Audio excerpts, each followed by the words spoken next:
একটু রান্না খারাপ হলেই কাপড় কাচলাম, দেখা গেছে কাপড়ে একটু ময়লা রয়ে গে। হাঁড়িকুড়ি মাজলাম, মাজাটা খুব একটা ভালো হয়নি। ঘর ঝাড়ু দিলাম, একটু ময়লা থেকে গেছে। ঘর মুছলাম, তাও খুব একটা ভালো হয়নি। এরকম সময় অনেক সময় লোক বলে না যে বাপের বাড়িতে কি শিখে এইছো। তার গা কিছু কথা বলি। আমার বাপের বাড়ি গিয়ে একটু খোঁজ নেবেন। ছোটবেলাতে যতদিন তার কাছে ছিলাম, একটা পুতুলের মতো তারা মানুষ করিছে। ওই যে মানুষ বলে না ননির পুতুল, ঠিক সেই ননির পুতুলের মতো। তারাও জানতো যে শ্বশুর বাড়ি আসলে এইসব গুণ করতে হয়, কিন্তু কেন জানি না মা শিখয়নি।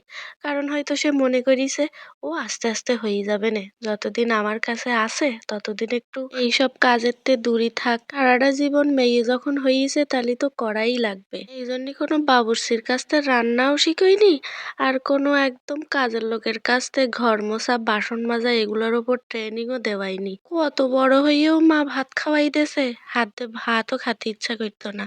পানিটাও আমার মা একরকম গ্লাসেই ঢেলে দিত। এত আদরে যত্নে বড় হয়েছি। আপনার মতন এইসব টুকটাক কাজ শিখইনি ঠিকই, কিন্তু কিছু কিছু জিনিস বলে আমার মা শিখুতি কোনো ভুল করেনি। এই যে এত বড় কইরে শিক্ষিত কইরে তারপরে আপনার বাড়ি দেছে।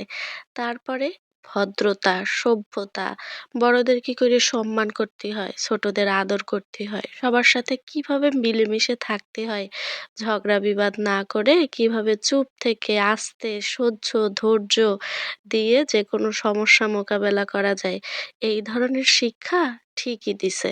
এইগুলো দিতে যদি একটু ভুল করতো না, তাহলে বুঝতে পারতেন শান্তি কোন দূর দিয়ে আসতো আর কোন দূর দিয়ে দৌড় মারতো।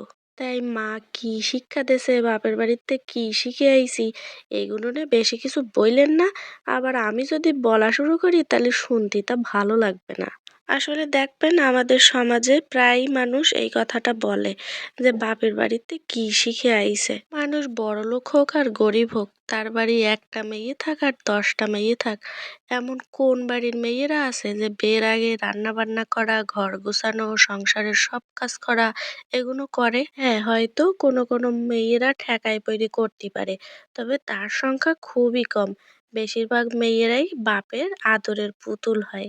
বাপেরা কিচ্ছু করতে দেয় না, মায়েরাও অবশ্যই ভালোবাসে, কিন্তু বাপেরা যেন একটু বেশি আগলায় রাখে। আসলে সমাজ ব্যবস্থাটাই এমন।